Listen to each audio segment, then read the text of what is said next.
Are we on camera? Are Yes. we working? Okay. You want me to just give some advice as we go? Please. For buying Lots. equipment. Let's see. Paul, you come on over here and stand next to me. And take a look at his suit and my suit. His is going to look like this and not too long. So if you're ever buying equipment, used stuff, and you see something that looks crappy and old like this, buy it because yours is going to look like that too. Hive tool. Oh, I left mine someplace. But you all have nice shiny hive tools. This one's getting a little cruddy. It's got a year's worth of work on it, right? Yeah, it does. Fine. I mean, they're all going to look like that. Most of mine are kind of rusted, but they work. So there you go. Most of the years you keep losing. Remember, you have to buy new ones all the time. Shut up. That's why they look so good all the time. Oh, sorry. Doug, does it look like this is angled properly? Okay. What Ray has, I like that kind of arrangement because it lets you snug down and keep his bees out from your collar. What you've got on, Dave, Is gonna be, I'm gonna regret, but well, yeah, I've seen people use it. It's nice in one regard. It's got that black front to it. It's easy to see through. Look what I'm doing with mine here. Right in the middle there, right? I can't see anything. So you usually will put like a broad brim hat on or a baseball cap just to keep it up yeah, so I his. can see. All right, good. And we can fence with ours. that's right. You added. Feeders. Here's a feeder that I like. The bees come up from the bottom. They crawl out of the slot on the top and then down the side to where your syrup is. I like that. It's just a preference for me. Years ago I bought this kind. Plastic, a little bit cheaper. Problem is it sits right on top of the frame, so if you want to be putting some of this pollen patty in, it's going to hold it up. That won't work, so you have to put a shim underneath it, hold it up enough so the pollen patty will fit on the frames underneath. Just another bunch of crap you got sitting in your garage. So something like this or an empty super with a bucket in it is far superior probably than what she got, which is the jar upside down at the entrance in the front. Oh, okay, that's called, I think, a Boardman feeder. Yeah. And you want to throw that out of the way. Okay. And there's one prime reason for it. The feed is right at the opening to the hive. Yeah. And so if there are any robbers out there looking for stuff, they can get to it real easily. You will get your hive robbed out if you use a Boardman feeder. All right. So it's something like this. Now there are a couple of other ways of doing it. A pail feeder, Paul. Yeah, that's what I'm uses picturing pail feeder. from video. When you're starting out with a package like this, it's a good thing to use because the pail feeders, the little holes in the bottom go over the inner cover. We'll show you that in a minute. And it regulates the flow. The bees get a little bit over a long period of time, which is better than this when you're first putting them in because they'll drain that down really fast. Okay. And then the last one, I like this. You can get a bigger shim, or make a bigger shim than this, maybe about so big. And then you get quart-sized baggies and fill the baggies with syrup and then put a little slit on the top. Just lay it on top. That's particularly good when it's cool weather because the heat of the bees will keep it warm.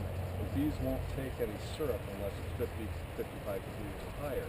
And the bees are higher than that and they'll warm the syrup. Okay. They look like I'm at the right angle. Would be good. And get started. I misplaced my gloves on there. So I'm using welding gloves. You don't want to use welding gloves necessarily unless you get the ones with high collars because the guarantee you're going to fall out of my sleeves here and that will expose my wrists. Wrists are particularly tender. Okay, equipment. Guys, what is this? Telescoping cover. Telescoping cover, the outer cover, right. Underneath it you have the inner cover. Why do you have an inner cover? You could just put the telescoping cover over the top. It's because the bees will glue that cover down, and now how do you get your knife underneath the telescoping part to pry that glue loose? Didn't know that. They will not glue this to the telescoping part until now. You pull this off, knife. Like that. This will be glued down. You get your hive tool on the end, give it a pop, back. Sometimes things get glued down, you have to pop it a couple of places. I like to sometimes pop, and if it's a hive body full of honey, give it a little twist, and then push it over. So, okay, away it goes here. Here's a piece of equipment that is one of the bigger shims that I just told you about.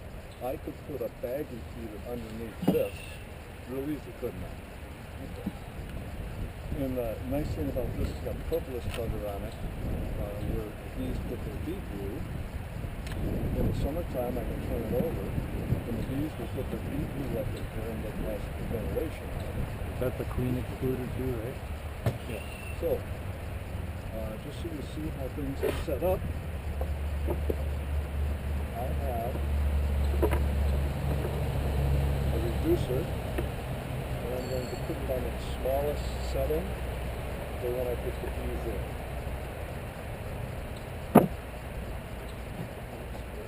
Now, we have the luxury here of having drawn comb. Bees have all filled it out. When you're starting out, if you buy brand new equipment, you're not going to have drawn comb. It's going to be bare foundation. That's not so easy for the bees. When the queen gets in here, as soon as she gets settled down, in a matter of some hours, she's got places she can lay eggs.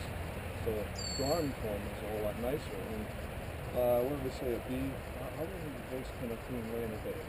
1,000? So if there are a couple thousand frames, or cells in each of these frames, so I don't know, in 2 weeks she could fill this whole thing up if she's doing great things. Now, look at the color of this stuff. You buy your new equipment and it's so pristine and white wood. It's just gorgeous, isn't it? Well, it's not gorgeous anymore, but is it dirty and unsanitary? No, it's not. These are just, this is their wax and their bee glue, the propolis. It's this is what your hive is going to look like a little bit, and if you can't take having it look like this, then you're not a beekeeper, because that's where you're going. Okay? Yeah, go ahead. Paul. Oh, yeah, all right. You want to do a demonstration? No, go ahead. You're Once the bees glue all this stuff together, using this kind of hive tool to try and get these frames out is problematic. Having one of these is real nice because it allows you to leverage up on either side, and then you can pull your frame out. But when you go to open up and crack loose, you're hitting against that. That's not so fun, so it's nice to have one like this. Why not have two? They're cheap enough. That way, if you lose one in the grass, like some people do, you always have a backup. Where's the that guy? Okay. So here we have all set up. Paul, you help me do this. In the center, we've got empty but drawn comb. However, feel this. A little bit of weight here. What do we have here? That's a little bit of honey from last year. Oh, and a lot of honey from last year. So, on the outside, if you've got it, put a little bit of honey. And I only put a frame of honey on both sides. See, a little bit there. In fact, that stuff's still open. Alright, and the rest of this is dry. That's the basics, that's the now, to place the bees,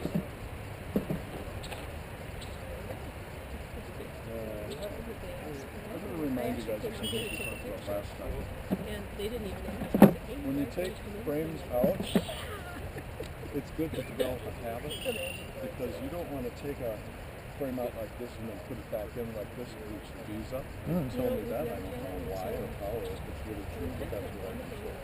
So take them out, develop a habit that says, okay, I always take the left hand instead of backwards, so I'll go into the left hand, the left hand, put the limits, obviously, moving to the aspect. Okay. Two. Now we're going on to chasing the bees. What, I took 4 of them out? 5? Okay. 4 or 5 doesn't matter. Can I use it here? Thank you. Yeah. Really? Yeah, it has to be right in the spring. Still a little bit warm, but not as bad. You want to put it on fan spray?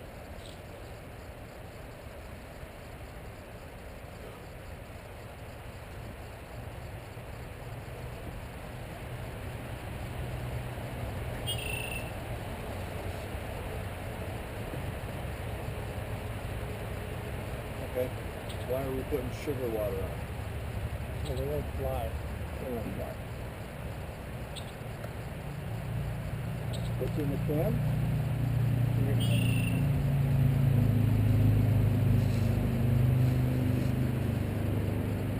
Is it so they won't fly because they're covered with moisture, or they settle down and eat?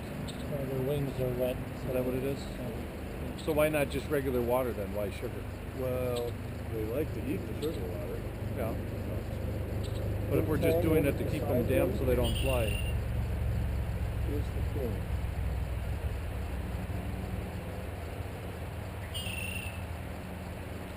Oh, shoot, let's keep them warm and just put it in the hand. A little more sugar water in there, yeah? And snap them down and then put in the sugar water again.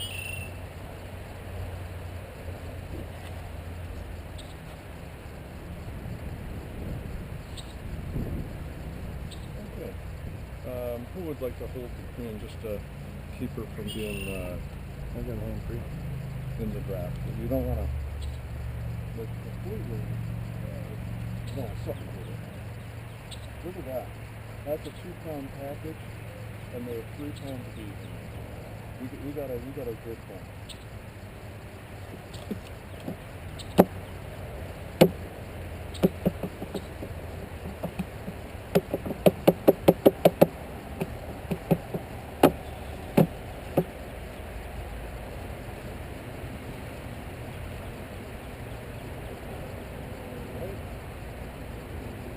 Pile of bees in there. If I start putting the strength back in, they're going to get squished, so we smooth them out from the bottom. You'd think they get madder than that, but they don't.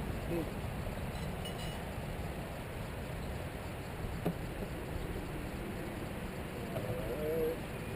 You guys are going to have a nice place to live now.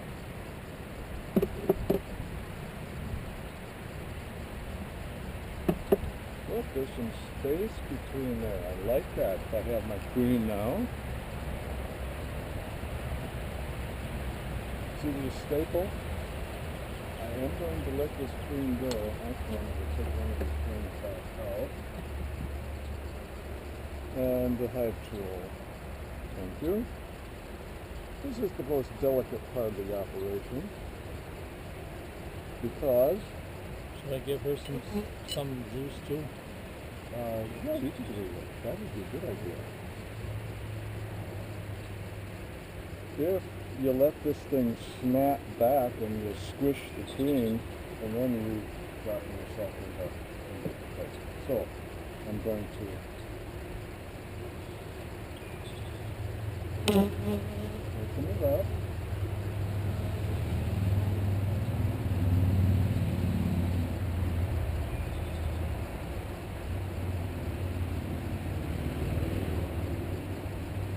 Well, she must have been hungry. Busy eating? But she's just having a little something to eat. If she's gonna stay now, can you just pinch that in between a frame or two? I could.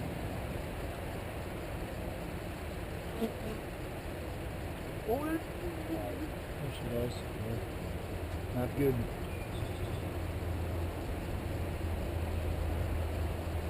Okay, she's on the frame now. Oh, no, she's not. Still eating.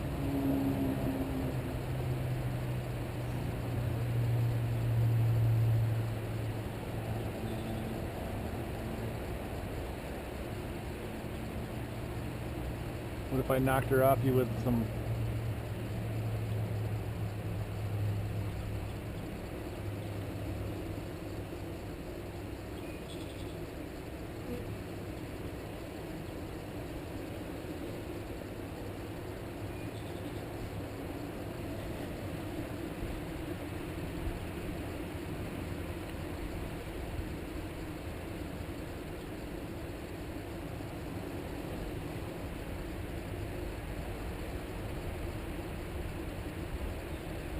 Not on my glove anymore. Nope.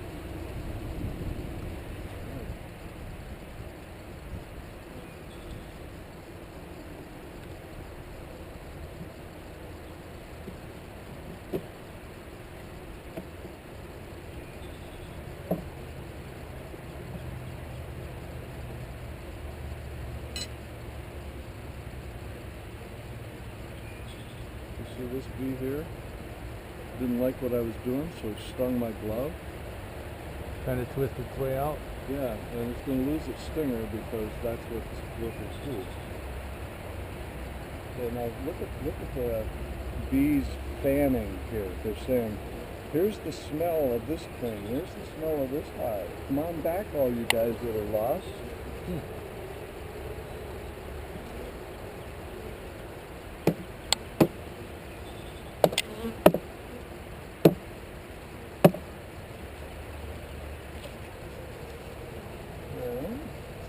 Tip that there.